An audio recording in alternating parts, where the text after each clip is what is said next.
아버지! 제발 고집 좀 그만 피우세요. 남들처럼 편하게 사시면 안 돼요. 지훈의 고함 소리가 좁은 수선집 안을 쩌렁쩌렁 울렸습니다. 작업대 위에 놓여있던 가위가 바닥으로 툭 떨어졌습니다. 차가운 쇠 부딪히는 소리가 가슴을 서늘하게 긁고 지나갔습니다. 만석의 눈썹이 꿈틀거렸습니다. 그가 바닥에 떨어진 가위를 집어들며 낮게 으르렁거렸습니다. 편하게! 남들처럼! 만석이 가위를 쥔 손에 힘을 주었습니다. 손등의 핏줄이 지렁이처럼 꿈틀거렸습니다. 나가라! 내 눈엔 이게 구질구질해 보여도 나한테는 목숨이다. 내 앞에서 그딴 소리 할 거면 당장 나가! 귀한 시간 내어주셔서 감사합니다. 이 부자는 무슨 연유로 이렇게까지 서로 으르렁대고 있는 걸까요? 사연 시작 전 구독과 좋아요 눌러주시고 어디서 듣고 계신지 댓글 남겨주시면 그곳에 행운이 깃들기를 바라겠습니다. 시간은 거슬러 올라가 폭풍이 몰아치기 전 평화롭던 오후로 돌아갑니다. 서울의 오래된 골목, 재개발 현수막이 여기저기 펄럭이는 낡은 거리 한 구석에 작은 간판 하나가 붙어 있습니다. 명품 수선, 5평 남짓한 가게 문을 열고 들어서면 훅 끼쳐오는 냄새가 있습니다. 오래된 원단 먼지 냄새, 그리고 달궈진 다리미에서 뿜어져 나오는 비릿하고 따뜻한 스팀 냄새입니다. 치익, 하얀 김이 솟아올랐습니다. 만석은 굽은 등을 잔뜩 웅크린 채 바지 주름을 잡고 있었습니다. 75의 나이.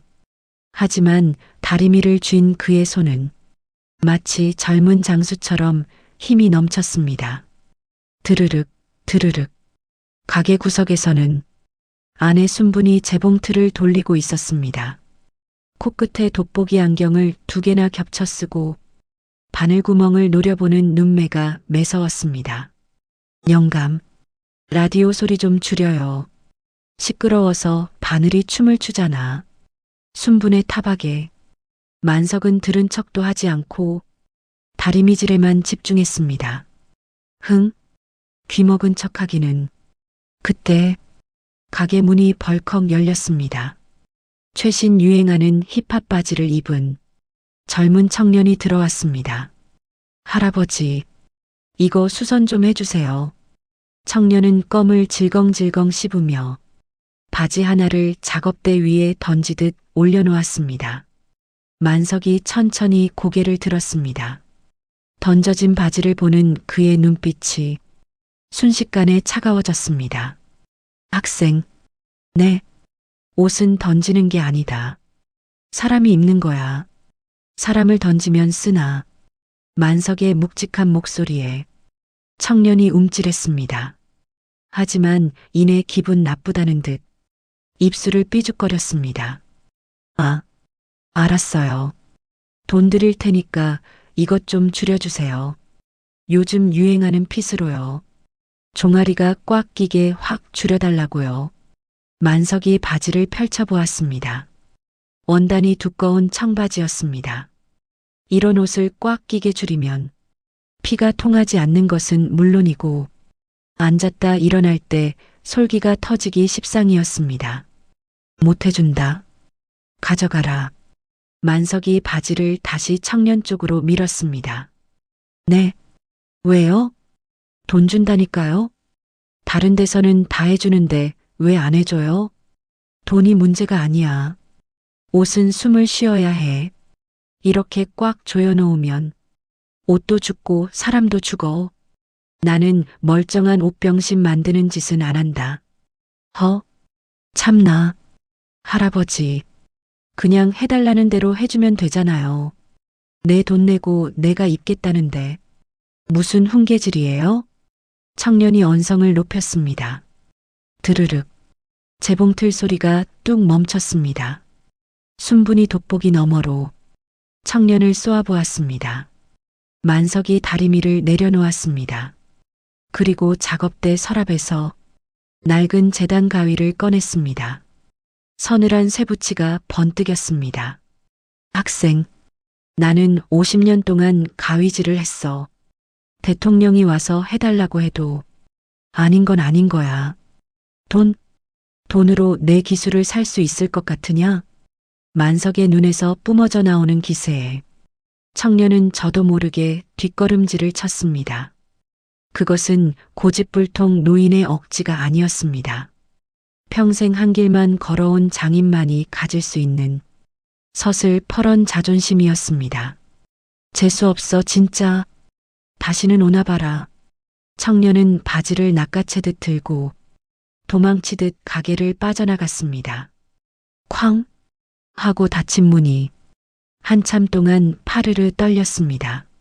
순분이 혀를 끌끌 찼습니다. 영감, 그냥 좀 해주지 그랬소. 요새 애들 다 그렇게 입고 다니는데 뭘 그리 깐깐하게 굴어. 시끄러워.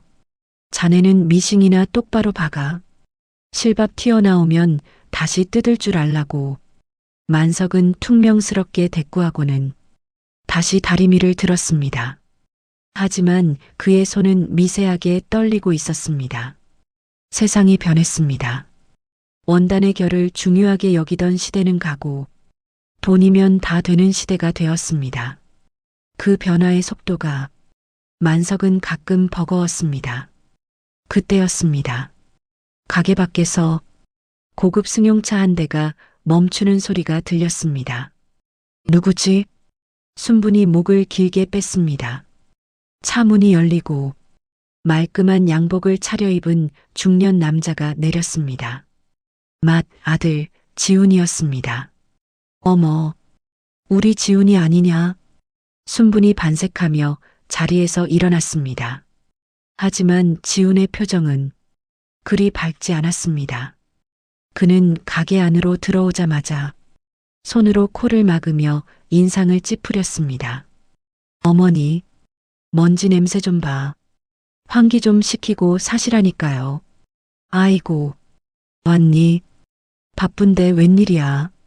밥은 먹었어? 순부는 아들의 옷에 묻은 먼지를 털어주려 손을 뻗었습니다. 하지만 지우는 슬쩍 몸을 피했습니다. 순분의 손이 허공에서 멈췄습니다. 됐어요. 옷 버려요. 지우는 작업대 앞에 서 있는 만석을 향해 고개를 까닥했습니다. 아버지, 저 왔어요. 뭐냐? 만석은 아들을 쳐다보지도 않고 다림질만 계속했습니다. 지우는 답답하다는 듯 한숨을 내쉬었습니다. 아버지, 제 얘기 좀 들으세요. 언제까지 이렇게 사실 거예요? 뭘 말이냐? 재개발이요. 여기 조합에서 보상금 얘기 나왔다면서요. 이번 기회에 가게 정리하세요. 나이 70 넘어서 남의 바짓단이나 줄이고 있는 거 보기 안 좋잖아요. 치익. 다리미가 거칠게 김을 뿜었습니다. 만석의 손이 멈췄습니다. 보기 안 좋아? 솔직히 그렇잖아요. 제 친구들 부모님은 다들 골프 치러 다니시고 해외여행 다니시는데 두 분은 맨날 이 구석진 골목에서 먼지 뒤집어 쓰고. 지훈이 말을 이었습니다. 저 부장 승진한 거 아시죠? 회사 사람들이 부모님 뭐 하시냐고 물으면 제가 뭐라고 대답해야 해요? 수선집 한다고 하면 다들 불쌍하게 쳐다본다고요. 만석이 천천히 고개를 들었습니다. 그의 눈가가 붉게 충혈되어 있었습니다. 그래서 부끄럽냐? 내 애비가 가위질해서 밥 먹고 사는 게 그렇게 부끄러워? 현실을 말씀드리는 거잖아요.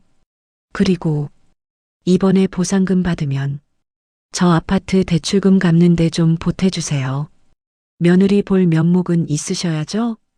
순분이 깜짝 놀라 아들의 팔을 잡았습니다. 아, 너 그게 무슨 소리니? 이 가게가 어떤 가게인데 여길 팔아서 내 빚을 갚아? 좀. 어머니는 가만히 좀 계세요. 어차피 두 분 돌아가시면 다 제 거잖아요. 미리 좀 주시는 게 그렇게 아까우세요? 지훈의 목소리가 점점 커졌습니다. 가게 안의 공기가 팽팽하게 당겨진 실처럼 긴장감으로 가득 찼습니다. 만석이 다리미를 쿵 내려놓았습니다. 그리고 아들 앞으로 걸어갔습니다. 지훈보다 키는 작고 허리는 굽었지만 그 눈빛만은 지훈을 압도하고 있었습니다. 잘 들어라. 이 가게는 내 밥줄이고 내 핏줄이다. 내가 이 먼지 구덩이에서 16시간씩 허리 한 번 못 펴고 일해서 너 대학 보내고 너 장가 보냈다. 만석의 목소리가 떨렸습니다.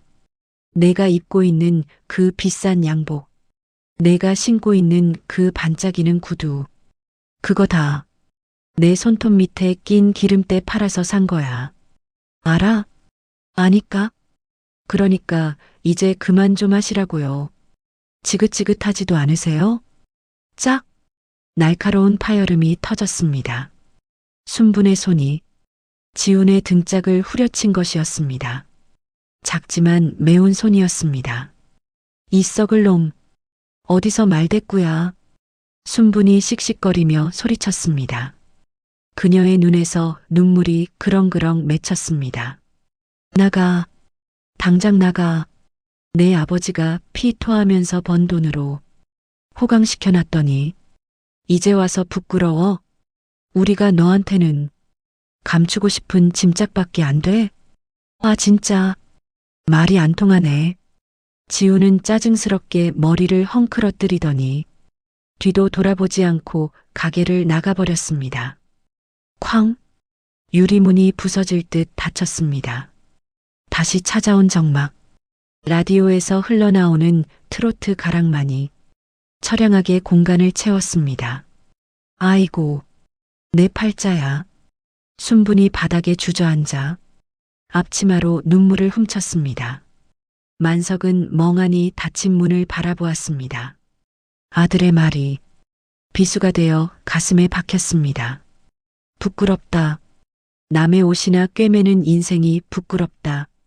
만석은 작업대 위에 놓인 자신의 낡은 재단 가위를 집어들었습니다.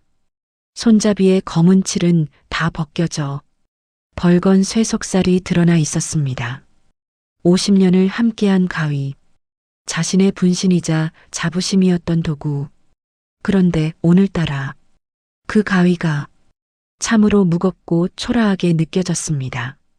영감, 순분이 걱정스러운 목소리로 불렀지만 만석은 대답하지 않았습니다. 그저 가위날을 어루만지며 깊은 한숨을 토해낼 뿐이었습니다.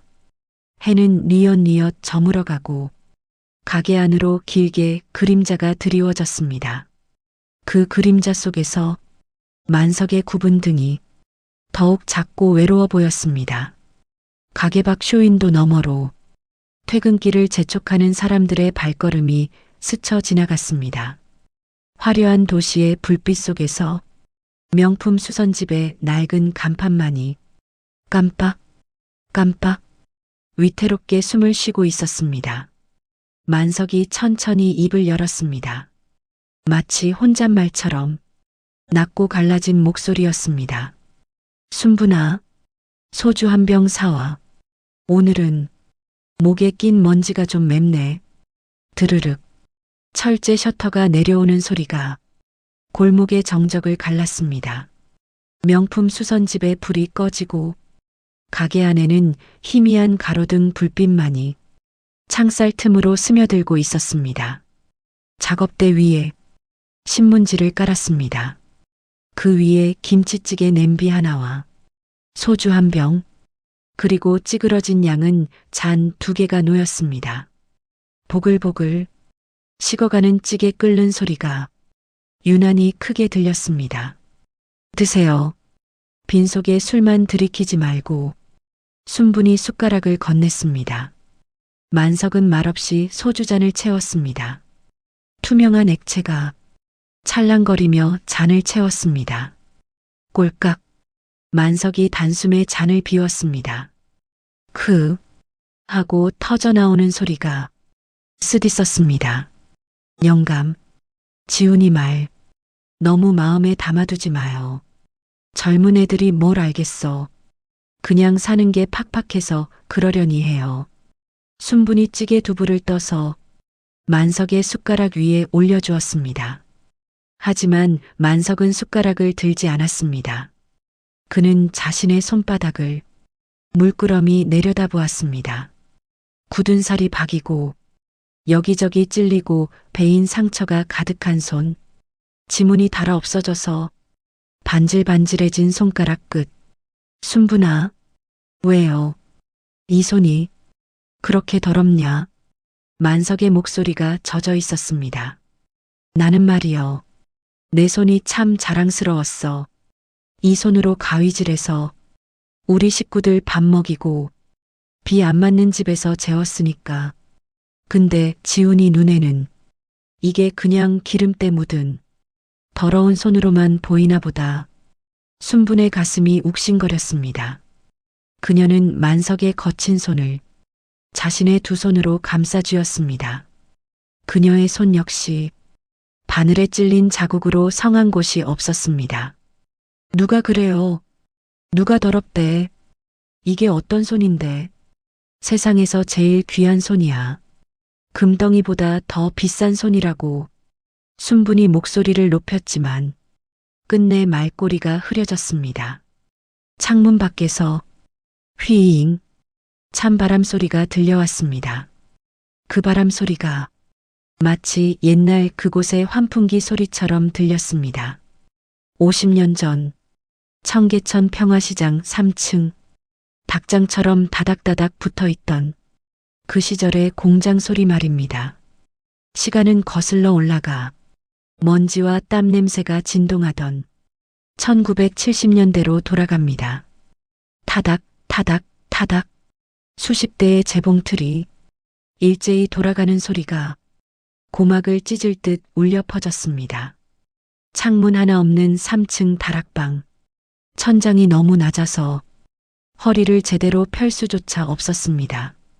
사람들은 기어다녀야 했습니다. 마치 짐승처럼 웅크린 채 하루 16시간씩 미싱을 돌려야 했습니다. 공기 중에는 옷감에서 나온 먼지가 눈이 내리듯 둥둥 떠다녔습니다. 숨을 쉴 때마다 매캐한 섬유가루가 폐 속으로 들어왔습니다. 아, 거기 3번 시다. 실밥 정리 안 해? 물건 밀리잖아. 공장장의 고함 소리가 떨어졌습니다. 20살의 순분은 산더미처럼 쌓인 원단 속에 파묻혀 있었습니다. 죄송합니다. 금방 하겠습니다. 순분의 손이 보이지 않을 정도로 빠르게 움직였습니다. 쪽가위로 실밥을 끊어내고 완성된 옷을 개어 넘겼습니다. 손가락 끝이 갈라져 피가 맺혔지만 반창고를 붙일 시간조차 없었습니다. 졸음이 쏟아졌습니다. 사흘밤을 꼬박 세운 상태였습니다. 추석 대목을 앞두고 물량을 맞추느라 잠을 잘 수가 없었습니다. 꾸벅. 순분의 고개가 저절로 떨어졌습니다. 눈꺼풀이 천근만근이었습니다. 그때였습니다. 순분아. 누군가 순분의 어깨를 흔들었습니다. 재단 보조로 일하던 23세 만석이었습니다. 그의 얼굴도 먼지와 기름때로 엉망이었습니다. 정신 차려. 그러다 가위에 찔려. 오빠, 나 너무 졸려. 눈이 자꾸 감겨. 순분이 울먹이며 말했습니다. 만석은 주머니를 뒤적거렸습니다. 그리고 노란 알약 2개를 꺼냈습니다. 타이밍. 잠을 쫓는 각성제였습니다. 이거 먹어. 만석이 물 한 컵과 함께 약을 내밀었습니다. 순분은 고개를 저었습니다. 싫어. 이거 먹으면 가슴이 너무 뛰어. 속도 울렁거리고. 그래도 먹어야 해. 안 그러면 너 잘려. 이번 달에 고향에 돈 붙여야 한다며. 동생들 학비 보내야지. 만석의 말은 잔인했지만 현실이었습니다. 그들은 사람이 아니었습니다. 미싱의 부속품이었습니다. 기계가 멈추면 안 되듯이 그들도 멈출 수 없었습니다. 순부는 떨리는 손으로 약을 받아 삼켰습니다. 쓴 약 기운이 목구멍을 타고 넘어갔습니다. 잠시 후 심장이 쿵쿵 뛰기 시작했습니다. 강제로 정신이 맑아졌습니다. 미안하다. 만석이 순분의 등 뒤에서 속삭였습니다. 내가 얼른 기술 배워서 재단사 될게.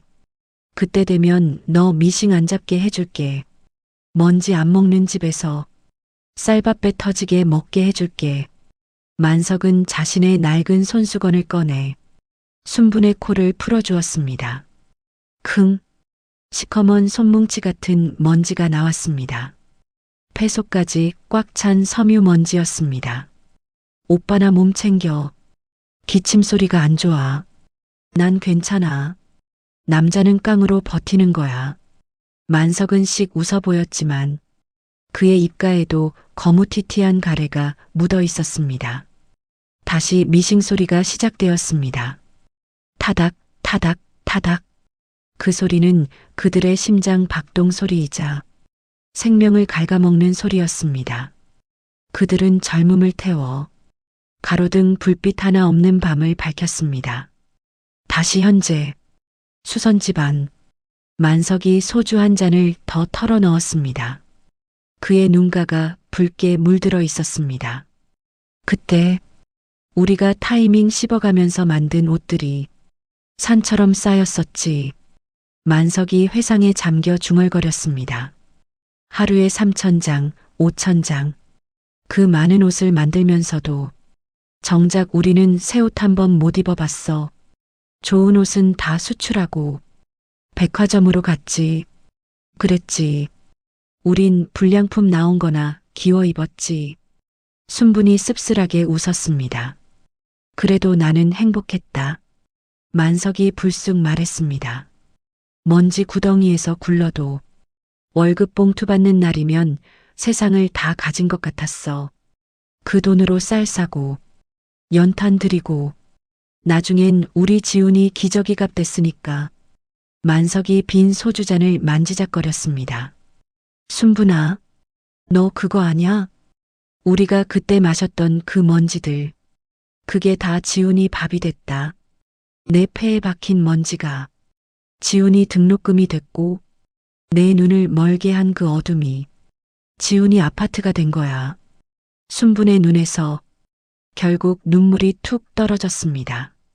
그녀는 황급히 앞치마로 눈을 훔쳤습니다. 아유, 술 취했나 봐. 왜 이렇게 청승이야? 취한 김에 하는 소리다. 지훈이가 부끄럽다고 했지? 그래, 부끄러울 수도 있어. 제놈은 번쩍거리는 빌딩에서 일하는데 애비는 다 찌그러진 가게에서 바짓단이나 줄이고 있으니. 만석이 자리에서 비틀거하며 일어났습니다. 그리고 작업대 서랍을 열었습니다. 그 안에는 수십 년 된 낡은 양철통 하나가 들어 있었습니다. 그가 뚜껑을 열었습니다. 안에는 녹슨 바늘들, 그리고 이제는 생산되지 않는 노란색 타이밍 약통 빈 껍데기가 들어 있었습니다. 만석은 그 빈 약통을 꺼내 들었습니다. 지훈이는 모르지. 우리가 이걸 씹어 먹으면서 어떤 마음으로 미싱을 돌렸는지. 졸음 참으려고 허벅지를 꼬집어서 피멍이 들면서도 오직 자식 새끼 하나 잘 키워보겠다고 이 악물고 버틴 세월을. 만석의 손이 부들부들 떨렸습니다. 그것은 분노가 아니었습니다. 자신의 인생 전체가 부정당한 것에 대한 깊은 슬픔이었습니다. 버리자. 순분이 다가와 만석의 손에서 약통을 빼앗았습니다. 이제 다 지난 일이에요. 이런 거 가지고 있어봤자 뭐해. 지훈이도 언젠가는 알겠지. 지가 자식 낳아서 키워보면 부모 마음 알 날이 오겠지. 순부는 약통을 쓰레기통에 넣으려다 차마 넣지 못하고 다시 양철통 안에 넣었습니다. 그것은 그들의 젊음이었고 치열했던 전투의 흔적이었습니다. 자, 그만 마시고 들어가요. 내일 예약 손님 있잖아. 허리도 아픈 양반이 무리하면 안 돼. 순분이 만석을 부축했습니다. 만석은 순분의 어깨에 기대어 가게 안쪽 쪽방으로 향했습니다. 만석의 허리는 많이 굽어 있었습니다. 평생 재단대 위에서 숙이고 산 세월이 만든 훈장이었습니다. 순분은 그 굽은 등을 쓸어내렸습니다. 손바닥에 닿는 앙상한 뼈마디가 오늘따라 유난히 아프게 느껴졌습니다. 방에 불을 끄고 자리에 누웠지만 만석은 쉽게 잠들지 못했습니다. 천장을 바라보는 그의 눈이 어둠 속에서 반짝였습니다. 가게 밖에서는 여전히 바람이 불고 있었습니다. 골목길을 휩쓸고 지나가는 바람 소리가 마치 옛날 동료들의 미싱 소리처럼 드르륵, 드르륵 귓가에 맴돌았습니다. 김군, 박량, 다들 잘 살고 있나? 우리가 만든 세상에서 우리 자식들은 잘 살고 있는 거겠지. 만석은 욱신거리는 허리를 뒤척이며 깊은 한숨을 내쉬었습니다. 그의 머리맡에는 내일 수선해야 할 옷가지들이 산처럼 쌓여 있었습니다. 그는 내일도 눈을 뜨면 가위를 잡을 것입니다. 그것이 그가 살아온 방식이고 살아갈 이유이기 때문입니다. 아들이 아무리 부끄러워한다고 해도 만석에게는 그 낡은 가위가 세상을 지탱하는 유일한 지팡이였습니다. 어둠 속에서 순분의 고른 숨소리가 들려왔습니다. 만석은 조용히 손을 뻗어 아내의 거친 손을 꼭 잡았습니다. 두 사람의 손이 오래된 나무뿌리처럼 얽혔습니다. 그 어떤 말보다도 단단한 위로였습니다. 다음 날 치익 하얀 스팀이 맹렬하게 뿜어져 나왔습니다. 만석은 다리미를 쥔 손목에 잔뜩 힘을 주었습니다. 구겨진 양복 바지에 주름을 펴는 일, 그것은 단순히 옷을 다리는 게 아니었습니다. 세상의 구겨진 시선들을 반듯하게 펴고 싶은 그의 옥이었습니다. 아버지, 제 말 듣고 계세요? 작업대 너머에서 지훈의 짜증 섞인 목소리가 날아왔습니다. 만석은 대꾸하지 않았습니다.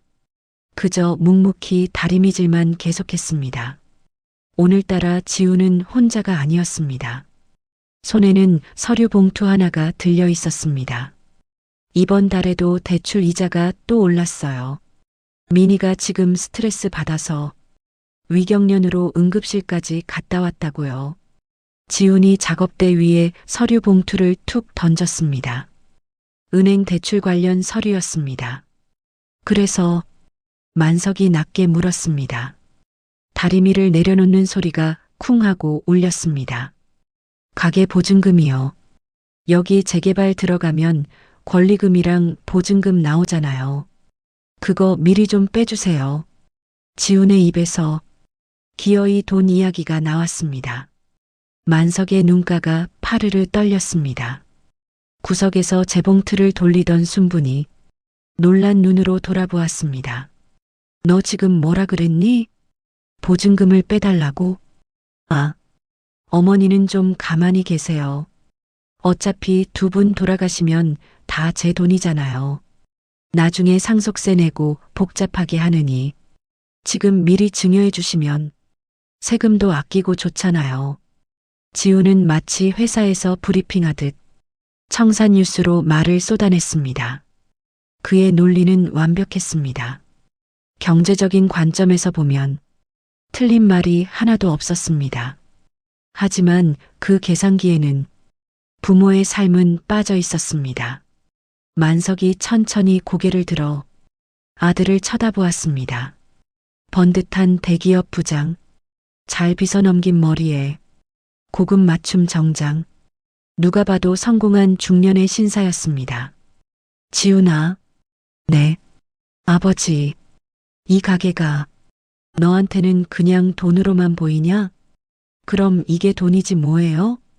이 낡아빠진 가게에서 하루 종일 먼지 마시면서 바짓단 줄여서 5,000원, 지퍼 달아서 3,000원. 그렇게 벌어서 언제 목돈 만들어요? 지훈이 답답하다는 듯 넥타이를 느슨하게 풀었습니다. 솔직히 말씀드릴게요. 저 창피해요. 회사 사람들이 물어봐요.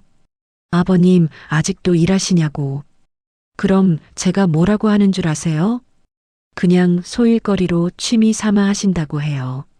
생계 때문에 남의 옷 수선해주고 돈 받는다고 하면 제 체면이 뭐가 돼요?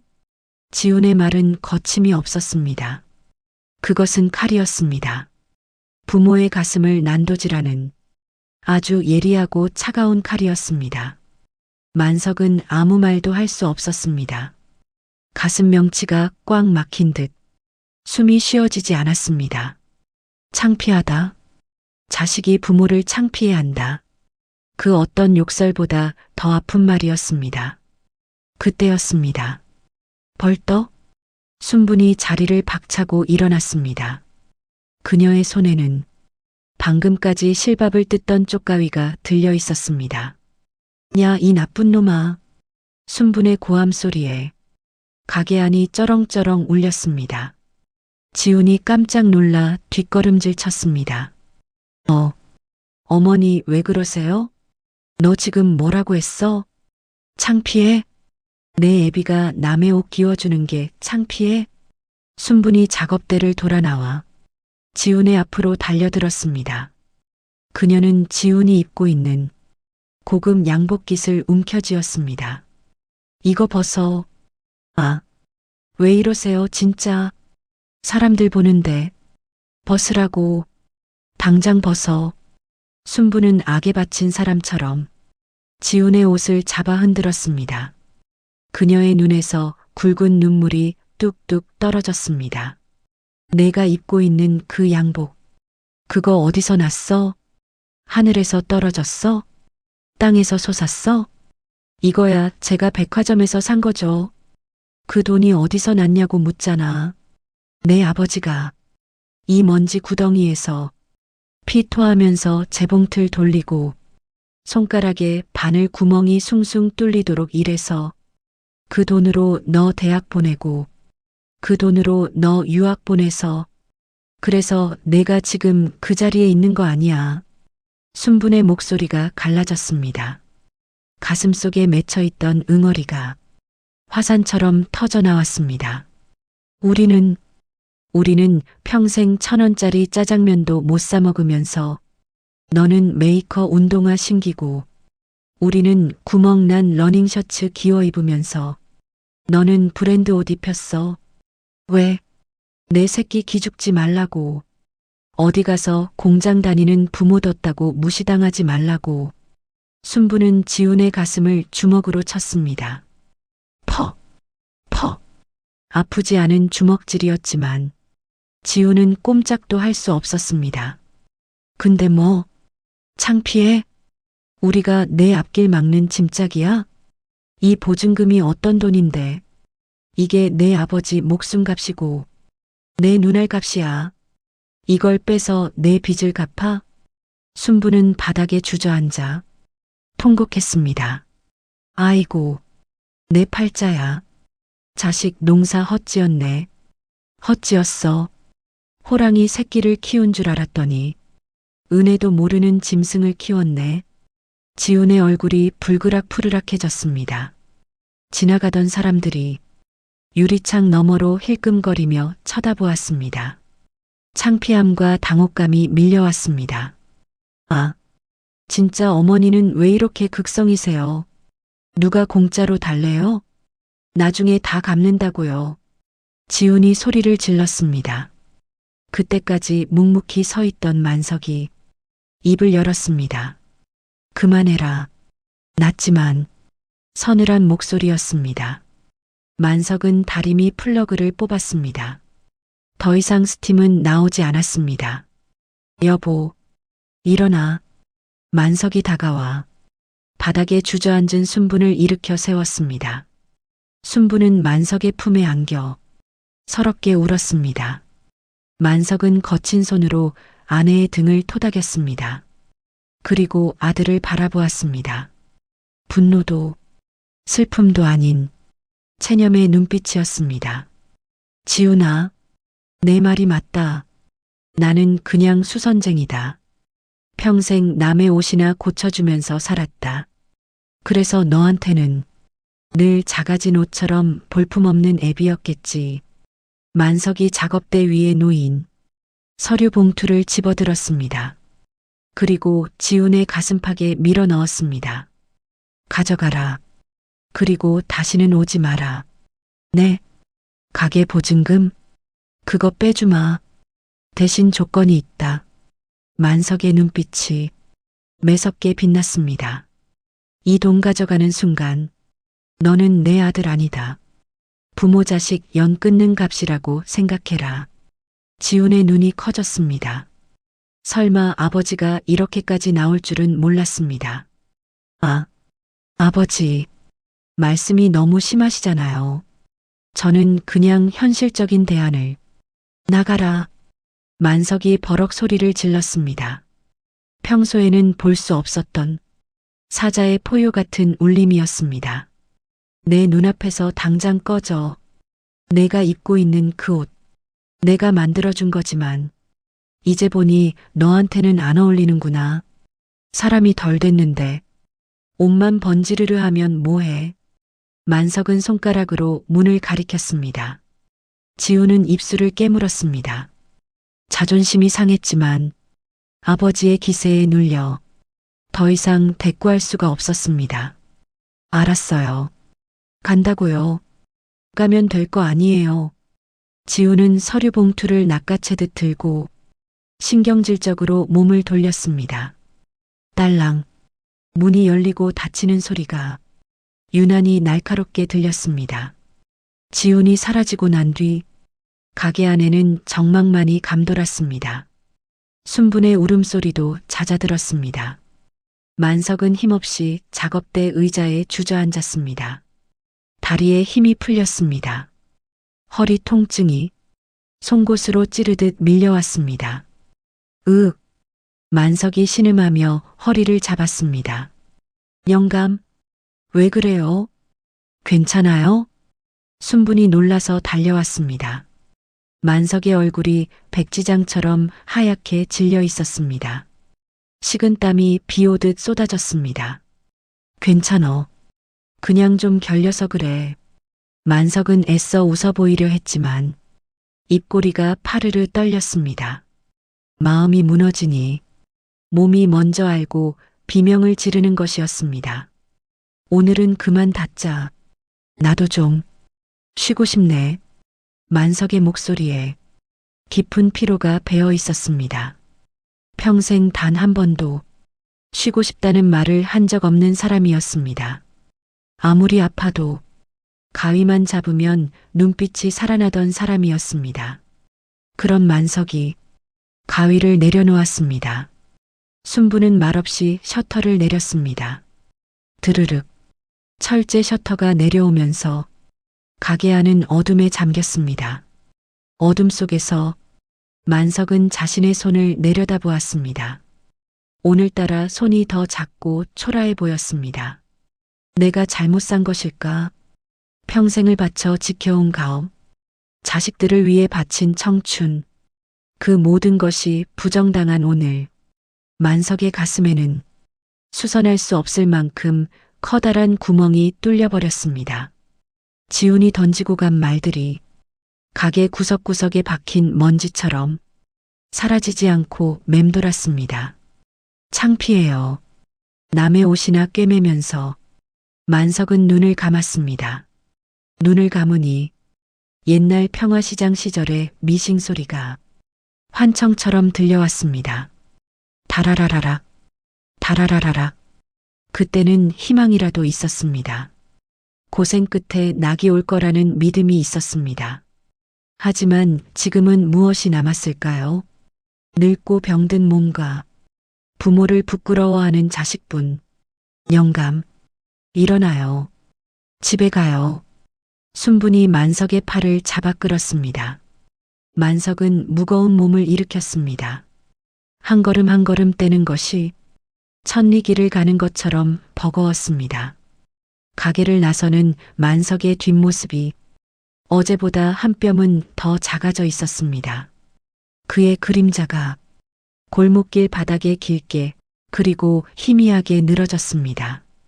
드르륵, 드르륵, 굳게 닫힌 철제 셔터가 바람에 흔들리며 우는 소리를 냈습니다.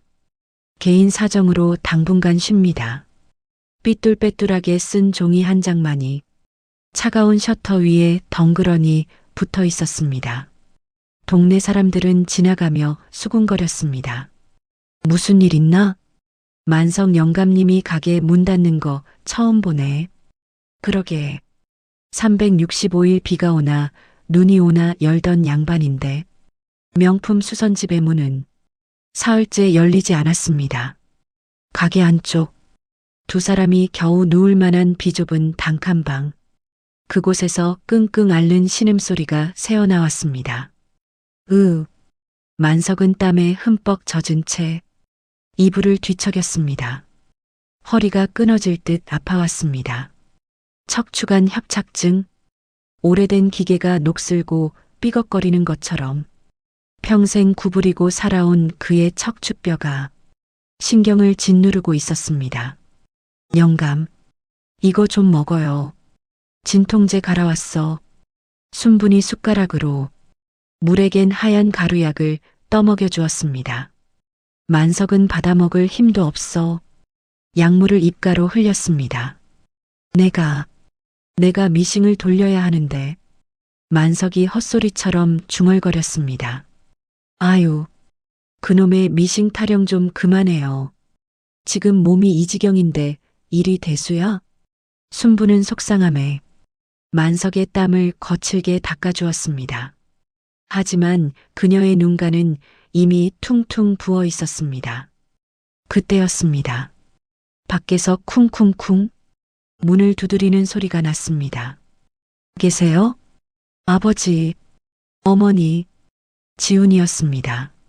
사흘 전 모진 말을 쏟아내고 갔던 아들이 다시 찾아온 것입니다. 순분의 표정이 굳어졌습니다. 그녀는 만석의 이불을 덮어주고 자리에서 일어났습니다. 벌컥 순분이 쪽문을 열고 나갔습니다. 지훈이 짜증 섞인 표정으로 서 있었습니다. 왜 문을 안 열어주세요? 전화도 안 받으시고 시위하시는 거예요? 지훈은 닫힌 셔터를 가리키며 말했습니다.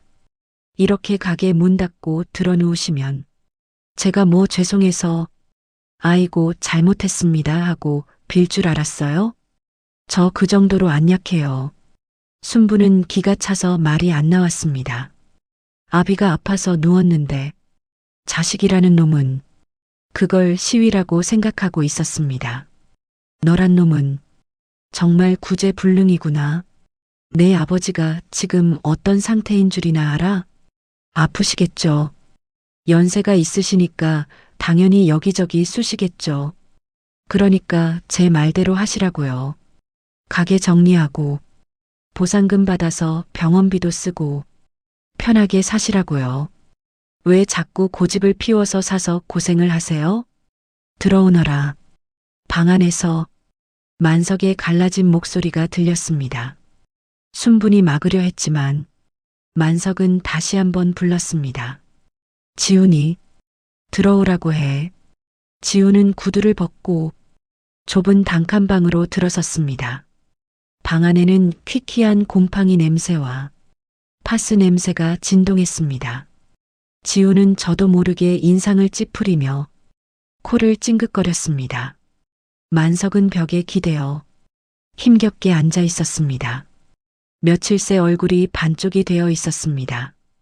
움푹 패인 눈, 하얗게 튼 입술, 누가 봐도 병색이 완연한 노인의 모습이었습니다. 지훈은 아버지의 몰골을 보고 잠시 멈칫했지만 이내 본론을 꺼냈습니다. 몸은 좀 어떠세요? 그러게 제가 무리하지 마시라고 했잖아요. 이제 그만 고집 꺾으세요. 부동산에 알아보니까 권리금까지 꽤 받을 수 있대요. 그 돈이면 제 대출 갚고도 두 분 실버타운 들어갈 보증금은 돼요. 지우는 스마트폰 계산기를 두드리며 숫자를 들이밀었습니다. 보세요. 이게 훨씬 이득이라니까요. 만석은 아들이 내민 스마트폰을 쳐다보지도 않았습니다. 대신 자신의 베개 밑으로 손을 넣었습니다. 무언가를 주섬주섬 꺼냈습니다. 절그럭 만석이 지훈의 앞에 던지듯 내려놓은 것은 아주 작고 낡은 가위 하나였습니다. 손잡이의 빨간 코팅은 다 벗겨져 쇠가 드러났고 날은 닳고 닳아 몽당 연필처럼 짧아진 쪽가위였습니다. 이게 뭐예요? 지훈이 의아한 듯 물었습니다. 들어봐라. 만석의 명령에 지훈은 찝찝하다는 표정으로 가위를 집어들었습니다. 손에 묵직한 쇠 냄새가 배어 나왔습니다. 그거 얼마짜리로 보이냐? 네. 이거요? 글쎄요. 철물점 가면 2, 3천 원이면 사지 않나요? 아니, 너무 낡아서 고물상에 줘도 안 받겠네. 지훈이 피식 웃으며 가위를 다시 바닥에 놓으려 했습니다. 그렇지. 내 눈에는 고철 덩어리겠지. 쓰레기처럼 보이겠지. 만석이 거친 숨을 몰아쉬며 말을 이었습니다. 근데 지훈아, 나한테는 그게 훈장이다. 훈장이요? 그래. 나라에서 전쟁 나갔다 온 군인한테만 훈장 주냐? 나는 이 가위 하나 들고 50년을 싸웠다. 가난하고 싸우고, 배고픔하고 싸우고, 세상 멸시하고 싸웠다. 만석의 눈에서 형형한 빛이 뿜어져 나왔습니다. 너 어릴 때 열나서 병원 가야 하는데 병원비가 없었어. 그날 밤 내가 이 가위로 실밥을 몇 개나 뜯었는지 아냐? 3,000개다. 밤새도록 눈알이 빠져라 실밥을 뜯어서 새벽에 그 돈 들고 너 업고 뛰었어. 지훈의 표정이 굳어졌습니다. 내가 입학식 때 입었던 교복, 내가 첫 출근할 때 입었던 그 양복, 다 이 몽당 가위가 닳고 닳도록 천을 자르고 실을 끊어서 만든 길이다. 나는 이 가위로 내 인생을 잘라내서 내가 걸어갈 길을 닦았어. 만석은 떨리는 손을 뻗어 지훈의 손을 잡았습니다. 지훈이 빼려 했지만 만석의 악력은 생각보다 강했습니다. 만져봐라. 아, 아버지, 왜 이러세요? 피하지 말고 만져봐. 내 애비 손이 어떻게 생겨 먹었는지 똑똑히 만져보란 말이다. 만석이 자신의 손바닥을 지훈의 얼굴 앞에 들이밀었습니다. 지훈은 처음으로 아버지의 손을 정면으로 마주했습니다. 그것은 사람의 손이라기보다 오래된 나무 껍질 같았습니다. 굳은 살이 박이다 못해 터져서 거북이 등껍질처럼 갈라져 있었습니다. 손가락 마디마디는 굵게 휘어져 있었고 지문은 닳아 없어져서 반질반질한 가죽만 남아 있었습니다. 특히 엄지와 검지 사이는 가위질을 하도 많이 해서 기형적으로 근육이 튀어나와 있었습니다. 느껴지냐? 이 까칠한 굳은 살이? 지훈은 아무 말도 할 수 없었습니다. 손끝에 닿는 아버지의 피부가 사포처럼 거칠었습니다. 그 거친 감촉이 가슴을 찌르는 것 같았습니다. 너는 이 손이 부끄럽다고 했지. 기름때 묻었다고 더럽다고 했지. 근데 나는 내 손이 한 번도 부끄러운 적 없었다. 이 손으로 정직하게 벌어서 남한테 손 안 벌리고 살았으니까. 만석이 지훈의 손을 놓아주었습니다. 그리고 바닥에 놓인 쪽가위를 다시 집어 가슴에 품었습니다. 마치 보물이라도 되는 것처럼. 가게 못 판다. 돈 때문이 아니야. 이 가게는 내 인생 증명서야. 내가 여기서 쫓겨나면 내 50년 세월이 다 가짜가 되는 것 같아서 그래서 못 나간다. 만석의 목소리가 젖어 들어갔습니다.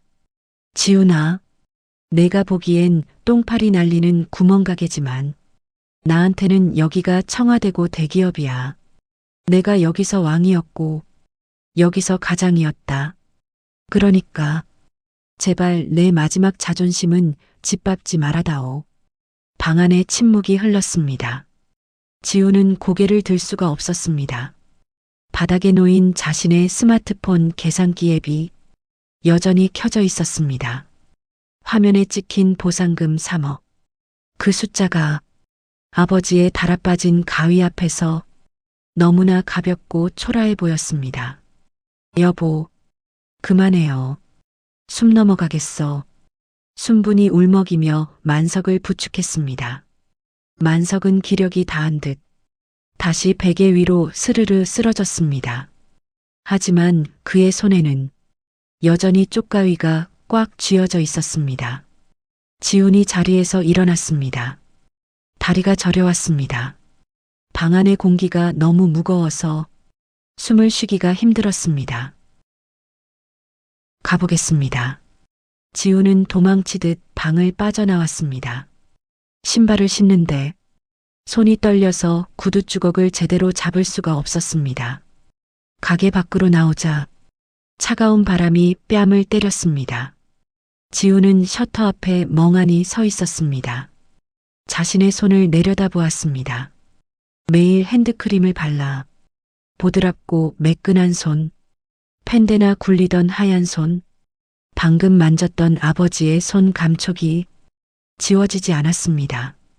까끌까끌하고 단단하고 뜨거웠던 그 느낌. 나는 이 가위로 내 인생을 잘라내서 내 길을 만들었다. 아버지의 목소리가 귓가에서 웅웅거렸습니다. 지우는 넥타이를 거칠게 풀었습니다.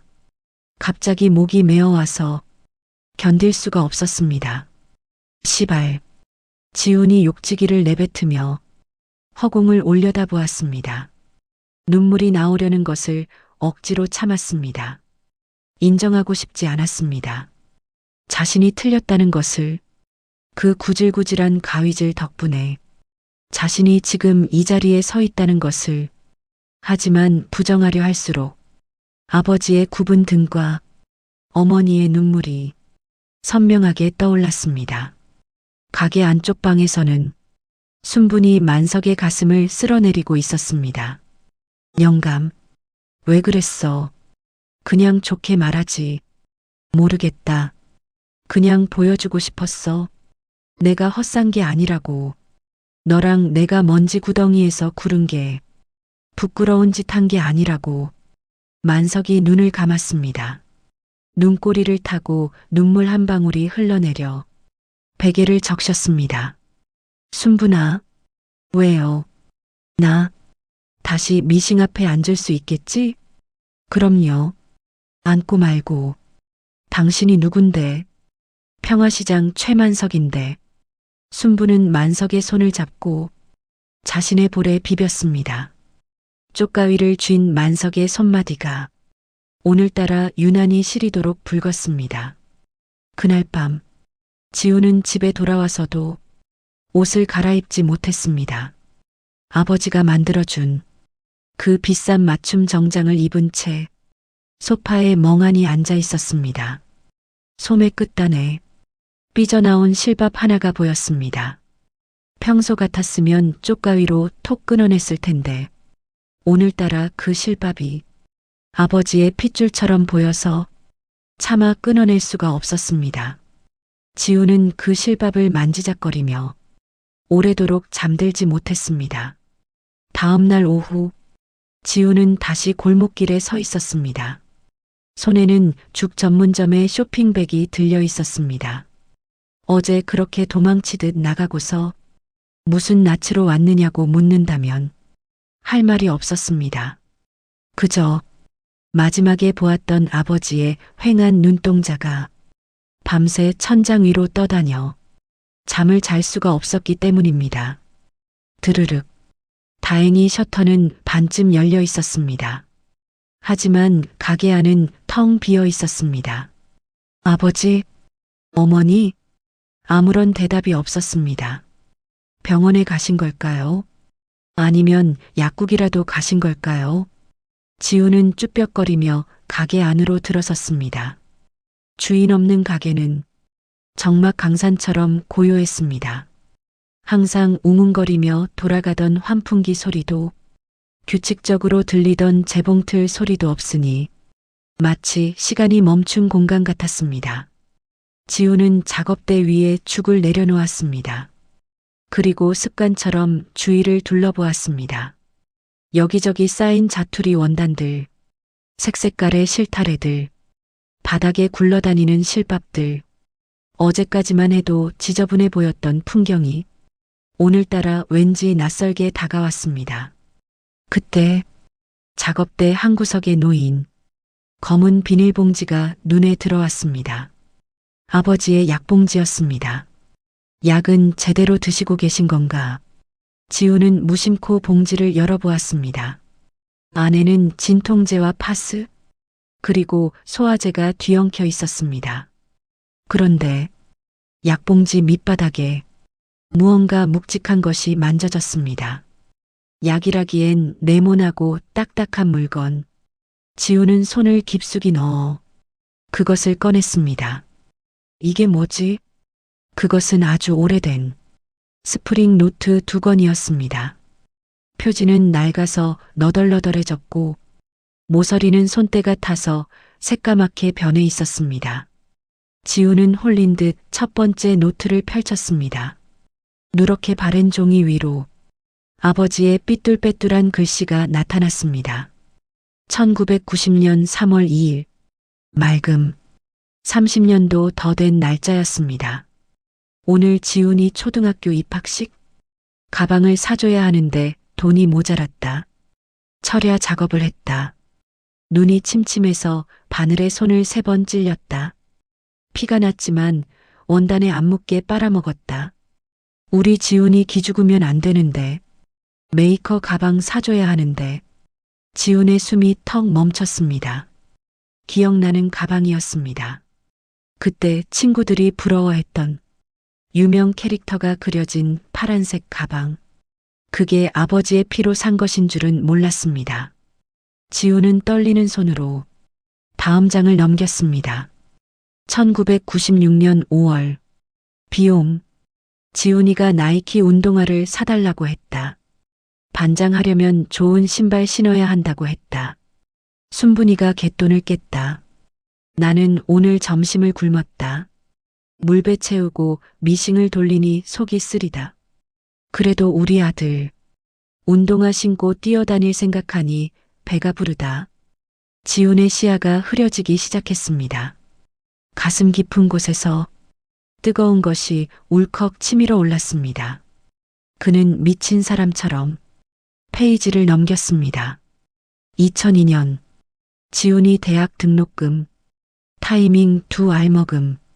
잠이 안 온다. 심장이 터질 것 같지만 멈출 수 없다. 내일 모레까지 400만 원 만들어야 한다. 허리가 끊어질 것 같다. 하지만 내 허리가 부러져도 우리 아들 앞길은 뚫어줘야 한다. 2010년 지훈이 결혼식, 사돈댁에 보낼 예단비, 순분이가 아끼던 금가락지를 팔았다. 울지 말라고 했다. 나중에 지훈이가 성공해서 더 큰 걸로 해줄 거라고 달랬다. 미안하다 순분아. 못난 남편 만나서 내가 고생이 많다. 노트의 모든 페이지마다 지훈의 이름이 적혀 있었습니다. 단 한 장도 빠짐없이 지훈이 먹고 입고 쓰고 누렸던 모든 것들이 그곳에 기록되어 있었습니다. 그것은 단순한 가계부가 아니었습니다. 부모의 뼈를 깎고 살을 발라내어 기록한 처절한 생존 일지이자 육아 일기였습니다. 철야, 타이밍, 진통제, 굶음, 이 단어들이 반복될 때마다 지훈의 통장에는 돈이 쌓였고 지훈의 학벌은 높아졌으며 지훈의 직급은 올라갔습니다. 아, 지훈의 입에서 바람 빠진 신음소리가 새어나왔습니다. 다리에 힘이 풀려 바닥에 주저앉고 말았습니다. 그는 자신이 너무나 끔찍했습니다. 부모의 피를 빨아먹고 자란 거머리, 그 피로 살이 찌고 기름이 흘러서 이제는 늙고 병든 숙주를 부끄럽다고 쳐내려 하는 괴물, 그게 바로 자신이었습니다. 지우는 두 번째 노트를 집어들었습니다. 가장 최근에 쓴 일기장이었습니다. 2024년 1월. 지훈이가 왔다 갔다. 가게가 창피하다고 했다. 먼지 냄새 난다고 코를 막았다. 가슴이 아프다. 내 몸에서 나는 냄새가 내 아들을 밀어내는구나. 그래도 어쩌야. 이 냄새가 나야 돈을 벌고 돈을 벌어야 내 새끼한테 짐이 안 될 텐데. 2024년 2월. 허리가 너무 아프다. 의사가 수술 안 하면 안진뱅이 된다고 했다. 수술비가 1,000만 원이란다. 그냥 나왔다. 그 돈이면 우리 손녀딸 피아노 학원비가 몇 달치냐. 그냥 진통제 먹고 버티자. 죽으면 썩을 몸. 아껴서 뭐하냐. 지우는 더 이상 읽을 수가 없었습니다. 노트를 쥔 손이 사시나무 떨듯 떨렸습니다. 아버지, 아버지. 그는 노트를 가슴에 품고 바닥에 엎드렸습니다. 차가운 시멘트 바닥의 냉기가 뺨에 닿았습니다. 하지만 그 냉기보다 더 차가운 것은 자신의 심장이었습니다. 어떻게 몰랐을까요? 아니, 알면서도 모른 척 했을 겁니다. 아버지가 밥을 빨리 먹는 습관이 공장에서 쉴 틈 없이 일하느라 생긴 버릇이라는 걸, 어머니가 TV 소리를 크게 트는 게 재봉틀 소리 때문에 귀가 먹어서라는 걸, 그 모든 직업병을 지우는 그저 노인네들의 촌스러운 습관이라며 타박하고 무시했습니다. 으흐흑. 지훈의 입에서 터진 댐처럼 울음이 쏟아져 나왔습니다. 누가 듣더라도 참을 수가 없었습니다. 텅 빈 가게 안에서 중년의 사내가 어린아이처럼 목 놓아 울었습니다. 잘못했어요. 제가 잘못했어요. 아무도 없는 허공을 향해 지우는 빌고 또 빌었습니다. 무엇이 창피한지 이제야 알 것 같았습니다. 먼지 묻은 옷이 창피한 게 아니었습니다. 기름때 낀 손이 창피한 게 아니었습니다. 그 고귀한 희생을 구질구질하다고 말한 자신의 썩어 빠진 정신머리가 사무치게 부끄럽고 창피했습니다. 그때 가게 문이 열리는 소리가 들렸습니다. 딸랑. 어휴, 병원 사람이 왜 이렇게 많아? 1시간을 기다렸네. 순분의 목소리였습니다. 지우는 황급히 눈물을 닦고 일어나려 했습니다. 하지만 다리가 말을 듣지 않았습니다. 만석과 순분이 가게 안으로 들어섰습니다. 만석은 지팡이를 짚고 있었고 순분은 약봉지를 들고 있었습니다. 두 사람은 바닥에 엎드려 있는 지훈을 보고 깜짝 놀랐습니다. 지훈아, 너 왜 그러고 있어? 순분이 달려와 지훈을 일으켰습니다. 지훈의 얼굴은 눈물범벅이 되어 있었고 품에는 낡은 노트가 안겨 있었습니다. 만석이 그 노트를 보더니 당황한 듯 눈이 커졌습니다. 너, 그거. 만석이 노트를 뺏으려 손을 뻗었습니다. 하지만 지우는 노트를 놓지 않았습니다. 오히려 노트를 쥔 채 만석의 발 아래 무릎을 꿇었습니다. 아버지, 죄송해요. 정말 죄송해요. 지훈이 바닥에 머리를 박았습니다. 쿵. 소리가 날 정도로 세게 박았습니다. 야가 왜 이래? 지훈아, 너 미쳤어? 왜 이러는 거야? 순분이 놀라서 지훈의 어깨를 잡았지만 지훈은 고개를 들지 않았습니다. 제가 쓰레기예요. 아버지가 피 팔아서 키워놨더니 은혜도 모르고 제가 죽일 놈이에요. 지훈의 어깨가 들썩였습니다. 바닥으로 뚝뚝 떨어지는 눈물이 회색 시멘트를 검게 물들였습니다. 만석은 지팡이를 짚은 채 아들의 정수리를 내려다보았습니다. 훤히 드러난 아들의 뒷목. 어릴 때 목마를 태워주면 고사리 같은 손으로 제 머리카락을 잡던 그 아들이 어느새 머리가 희끗한 중년이 되어 자신의 발 아래 엎드려 있었습니다. 만석의 눈시울이 붉어졌습니다. 그는 뺏으려던 손을 거두고 대신 아들의 등을 가만히 쓸어내렸습니다. 일어나라. 못 일어나요. 저벌 받아야 해요. 이놈아. 부모가 자식한테 장부 적어 놓은 건 빚 갚으라고 적은 게 아니다. 만석의 목소리가 떨렸습니다. 잊어버릴까봐 그랬다. 내가 처음 걸음마 떼던 날, 내가 처음 상장 받아오던 날, 그 예쁜 날들을 내가 일하느라 까먹을까봐. 그래서 적어 놓은 거야. 만석은 힘겹게 허리를 굽혀 지훈의 팔을 잡았습니다. 거칠고 투박한 손이 아들의 매끄러운 옷가미를 파고들었습니다. 돈 내놓으라고 적은 게 아니란 말이다. 그러니까 울지 마라. 내가 울면 내 평생이 다 장마가 지지 않느냐. 그 말에 지훈은 더욱 서럽게 통곡했습니다. 어머니의 눈물은 바다였고 아버지의 등은 산이었습니다. 자신은 그 산과 바다 덕분에 비바람을 피하고 살았으면서 이제 와서 산을 깎고 바다를 메우려 했습니다. 여보, 당신도 좀 앉아요. 허리도 아픈데. 순분이 만석과 지훈을 부둥켜 안았습니다. 좁은 가게 바닥에 세 사람이 덩어리처럼 뭉쳐졌습니다. 50년 묵은 먼지 냄새와 파스 냄새, 그리고 뜨거운 눈물 냄새가 뒤섞였습니다. 하지만 지훈은 더 이상 코를 막지 않았습니다. 그 냄새가 세상에서 가장 거룩한 부모님의 향기라는 것을 알았기 때문입니다. 한참을 그렇게 울던 지훈이 고개를 들었습니다. 눈은 퉁퉁 부었지만 눈빛만은 맑게 개어 있었습니다. 그는 만석의 굽은 등을 바라보았습니다. 항상 작고 초라해 보였던 그 등이 이제는 거대한 성벽처럼 보였습니다. 자신을 향해 날아오는 세상의 모든 화살을 온몸으로 막아낸 흔적, 그 굽은 곡선이 너무나 아름답고 숭고해 보였습니다. 아버지, 어머니, 지훈이 두 사람의 손을 꼭 잡았습니다. 저 가게 안 팔아요. 아니, 못 팔아요. 여기서 계속 일하세요. 제가 주말마다 와서 청소할게요. 환풍기도 새 걸로 달아드리고 의자도 편한 걸로 바꿔드릴게요.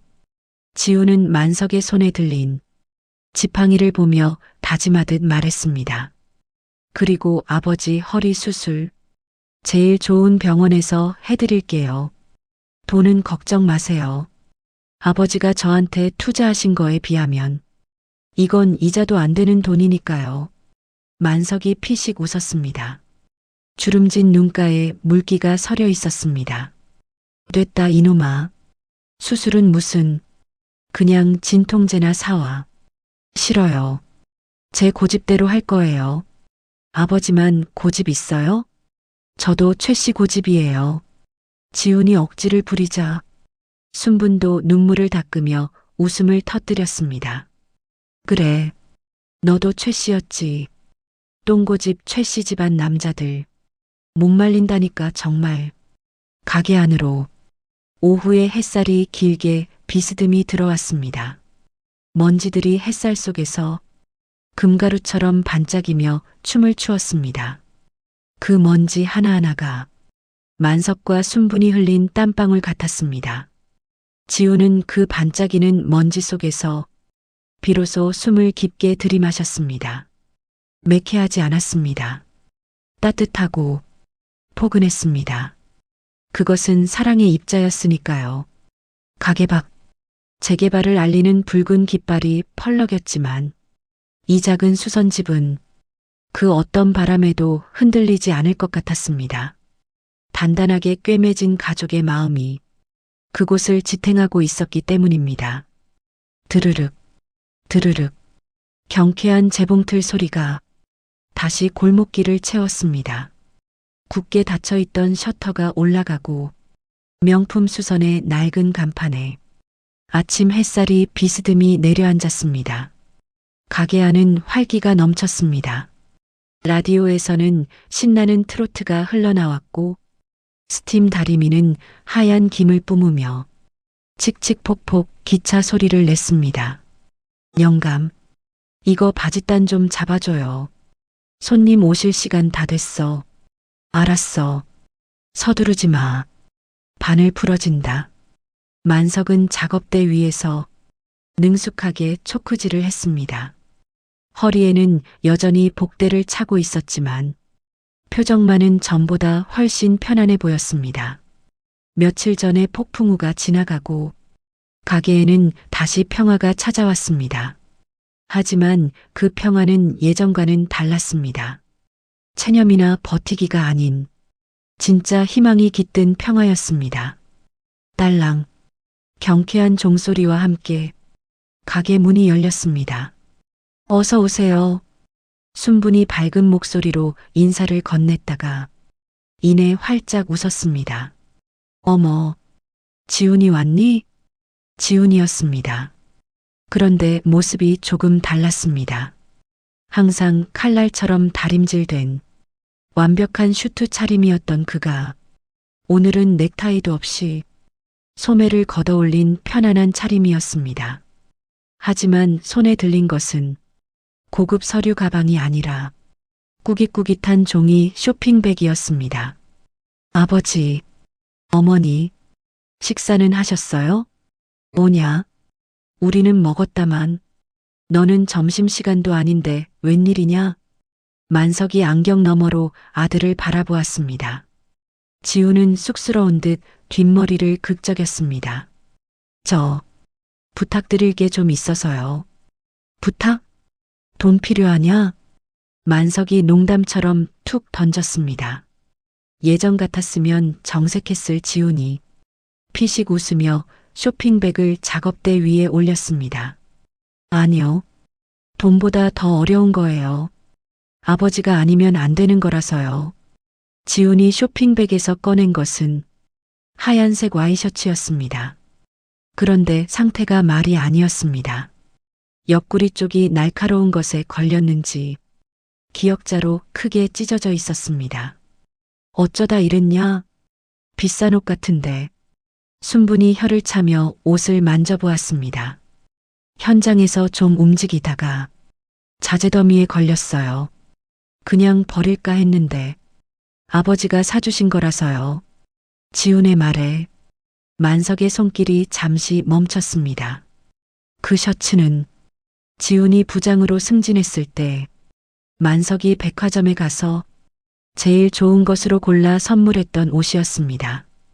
그때 지훈은 촌스럽게 무슨 옷을 사오셨어요? 라며 타박했었지만 실은 현장에서 가장 즐겨 입던 옷이었던 모양입니다.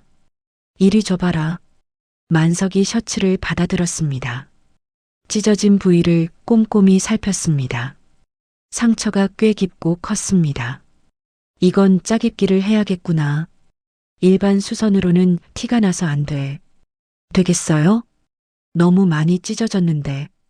지훈이 걱정스런 눈빛으로 물었습니다. 만석은 콧방귀를 뀌었습니다. 이놈아, 내가 평화시장 최만석이다. 불난 호떡집은 못 거도 찢어진 옷은 귀신같이 살려내지. 만석은 작업대 의자에 앉았습니다. 그리고 돋보기 안경을 고쳐 썼습니다. 그의 표정이 마치 수술을 집도하는 의사처럼 진지해졌습니다. 지우는 옆에 의자를 놓고 앉아 아버지의 모습을 지켜보았습니다. 만석은 먼저 찢어진 옷을 한 가닥 한 가닥 정리했습니다.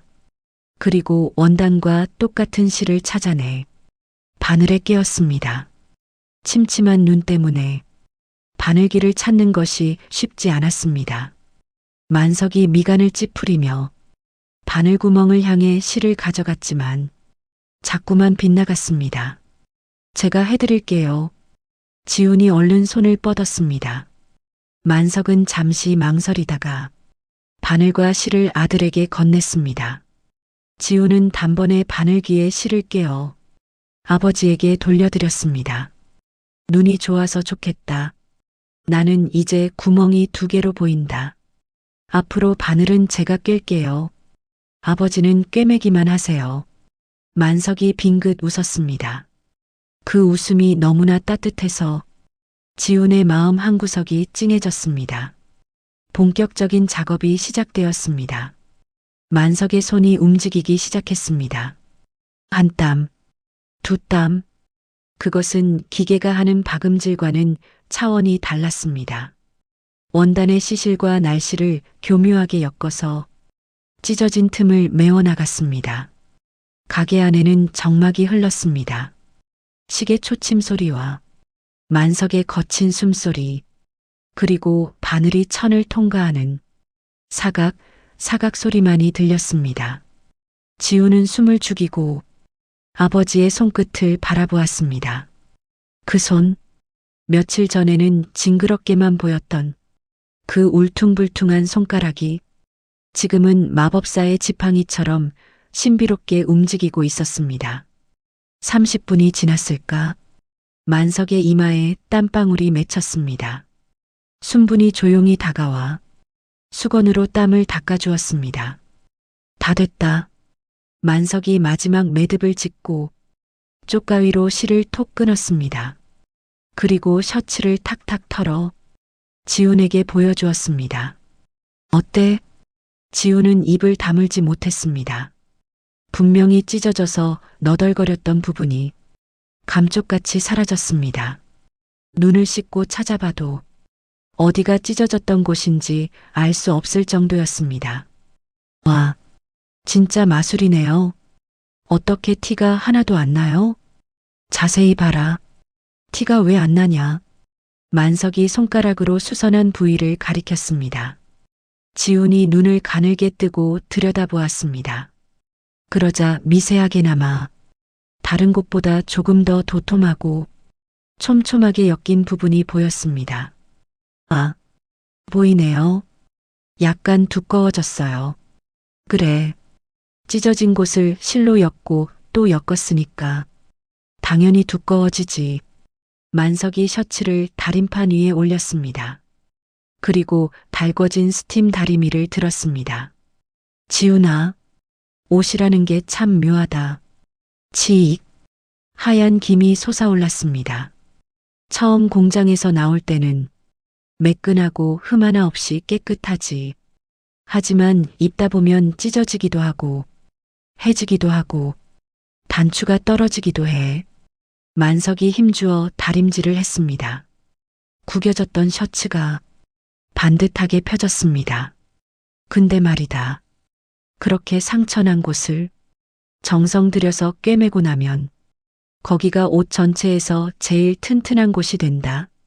원래 원단보다 실이 몇 겹이나 더 들어갔으니 다시는 그 자리에서 안 찢어지지. 다른 데가 해지면 해졌지. 수선한 자리는 끝까지 버티는 법이야. 만석이 다림질을 마친 셔츠를 옷걸이에 걸어 지훈에게 건넸습니다. 따끈따끈한 온기가 느껴졌습니다. 사람 사는 것도 똑같다. 살다 보면 실수도 하고 서로 마음의 생채기도 내고 찢어지기도 하지. 만석이 지훈의 눈을 똑바로 바라보았습니다. 하지만 그걸 버리지 않고 서로 보듬고 꿰매면 그전보다 훨씬 더 단단해지는 거야. 우리처럼 말이다. 지훈은 셔츠를 받아 안았습니다. 아버지의 말씀이 가슴속 깊은 곳에 박혀있던 마지막 죄책감마저 녹여주었습니다. 입어봐라. 품이 좀 줄었나 보자. 지훈은 그 자리에서 입고 있던 티셔츠를 벗고 아버지가 고쳐준 셔츠를 입었습니다. 소매를 끼우고 단추를 잠갔습니다. 몸에 착 감기는 느낌. 새 옷을 입었을 때의 서걱거림이 아니라 오래 입은 옷이 주는 편안함이 느껴졌습니다. 어떠냐? 딱 좋아요. 아니, 처음 샀을 때보다 더 편해요. 지훈이 활짝 웃었습니다. 그 모습을 보던 순분의 눈가가 촉촉해졌습니다. 아이고, 우리 아들 인물 난다. 역시 옷걸이가 좋으니까 뭘 입어도 태가 나네. 누구 아들인지 참 잘생겼다. 누구 아들이긴. 내 아들이니까 잘생겼지. 만석이 헛기침을 하며 쑥스러워했습니다. 세 사람의 웃음소리가 좁은 수선집을 가득 채웠습니다. 그때 가게 밖에서 누군가 문을 두드렸습니다. 실례합니다. 혹시 여기가? 문이 열리고 젊은 아가씨가 조심스럽게 들어왔습니다. 손에는 오래된 코트 한 벌이 들려 있었습니다. 네, 수선집 맞아요. 어서 오세요. 지훈이 얼른 손님을 맞이했습니다. 마치 가게 점원처럼 자연스러운 태도였습니다. 이게 저희 할머니 유품인데요. 좀이 슬어서 구멍이 났는데 다른 데서는 다 못 고친다고 해서요. 혹시나 해서 와봤어요. 아가씨가 내민 코트는 여기저기 좀벌레가 먹어 구멍이 숭숭 뚫려 있었습니다. 만석이 코트를 받아들고 이리저리 살펴보았습니다. 눈빛이 다시 진지해졌습니다. 오래된 캐시미어네. 요즘은 이런 원단 구하기도 힘들어. 고칠 수 있을까요? 만석은 대답 대신 돋보기 안경을 고쳐 쓰고 지훈을 바라보았습니다. 김 실장. 네. 지훈이 눈을 동그랗게 떴습니다. 바늘 좀 꿰어봐라. 색깔 맞는 실 찾아오고 지훈의 입가에 미소가 번졌습니다. 그는 씩씩하게 대답했습니다.